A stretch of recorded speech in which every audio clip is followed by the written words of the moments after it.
అమ్మా, నేను 200 కథలు చదివాను, ఓ 4000 డైలాగులు చెప్పాను, పనికి మాలిన పాటలు పాడాను. ఏది నా బ్రతుకును మార్చలేదు. కానీ ఒక్కసారి దీనిని చదివితే శాశ్వతంగా నా జీవితాన్ని మార్చేసిందండి. దేవునికి మహిమ కలుగును గాక. అంత శక్తి ఉంది ఈయన వాక్యములో.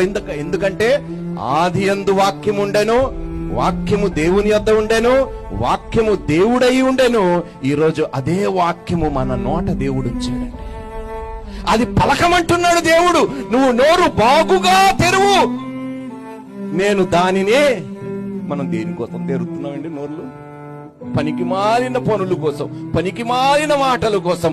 కానీ జీవము కలిగిన మాటలు పలకండి క్రైస్తవులారా. నువ్వు పలికితే చీకటిలో ఉన్నవాడు బ్రతుకు బాగుపడతాదన్నా కూడా నోరు మెదపకుండా మనం బ్రతుకుతున్నామే.